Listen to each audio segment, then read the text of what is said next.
toutes et à tous pour cette édition de l'Amérique latine décryptée de rentrée.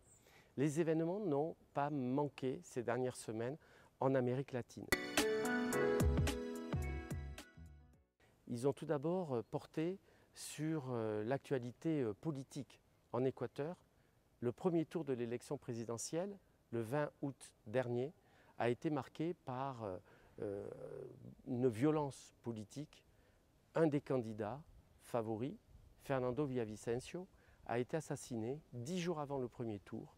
Et ce crime politique a mis de l'avant un sujet qui a frappé l'actualité internationale, à savoir le trafic de drogue, en l'occurrence le trafic de cocaïne. L'assassinat de Fernando Villavicencio a démontré que l'Équateur, dans une forme de géopolitique de la drogue et de répartition des rôles en Amérique latine, l'Équateur jouait un rôle de pays d'exportation. Les ports, Manta, dont le maire a été assassiné le 23 juillet dernier, comme Guayaquil, constituent des ports à partir desquels la drogue est exportée notamment vers le nord, le Mexique, avant lui-même de favoriser un développement à l'international pour répondre aux besoins des marchés, notamment le marché américain, le marché européen, via notamment l'Afrique qui elle-même traverse, l'Afrique de l'Ouest et centrale, une période de tension tout à fait particulière.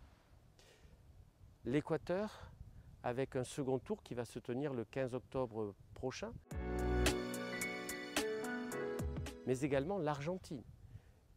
Une forme d'élection primaire s'est tenue au mois d'août et a sélectionné les 3 candidats qui vont s'affronter au mois d'octobre, à savoir Javier Milei, Patricia Bullrich, Sergio Massa. 3 candidats, 3 styles totalement différents, 3 visions pour une Argentine qui joue pour autant un rôle extrêmement important en Amérique du Sud.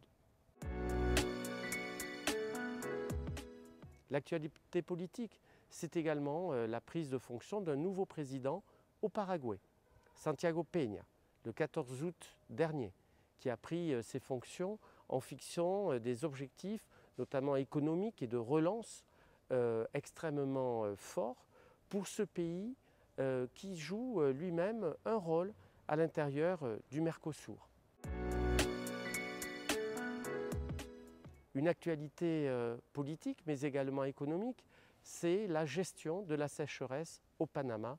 Le canal de Panama, notamment, a dû, ces dernières semaines, gérer avec une rigueur toute particulière les entrées de ces navires entre la côte pacifique, les écluses de Miraflores, où nous nous sommes rendus ces dernières semaines, et bien évidemment la côte atlantique, des centaines de navires qui, pour pouvoir traverser le canal, ont dû participer de cette gestion toute particulière et inédite compte tenu de la sécheresse qui a frappé une partie de l'Amérique centrale.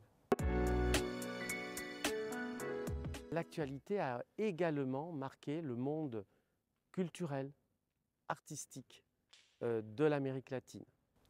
Fernando Botero, ce maître de l'art du volume, né en 1932, nous a quittés durant le mois de septembre 2023. C'était cet immense sculpteur, cet immense peintre, mais également un homme de lettres et par sa vision de la vie, un philosophe qui a marqué l'art latino-américain, l'art contemporain, puisque sa conception des volumes a évidemment acquis une dimension universelle.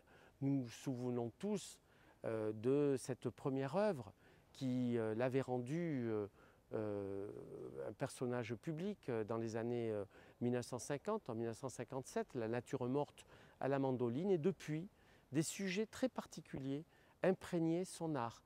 La vie quotidienne en Colombie, les natures mortes, mais également la tauromachie, le cirque, autant de sujets qui ont inspiré cet artiste à travers des œuvres qui désormais marqueront l'histoire de l'art.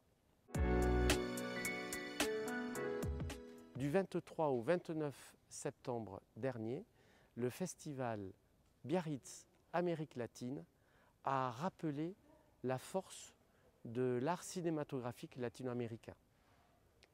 Gael Bernal Garcia, ce fameux acteur mexicain, a reçu un Abrazo d'or, le prix du festival, mais également à travers les prix aux acteurs et aux artistes. C'est évidemment tout un art, tout un vivier cinématographique qui a été mis de l'avant pendant ce festival, le festival de Biarritz Amérique latine, qui contribue aux relations entre l'Amérique latine et l'Europe, l'Amérique latine et la France. Bravo. L'Amérique latine décryptée de cette rentrée 2023 a tenu à mettre de l'avant certains événements qui ont une dimension universelle.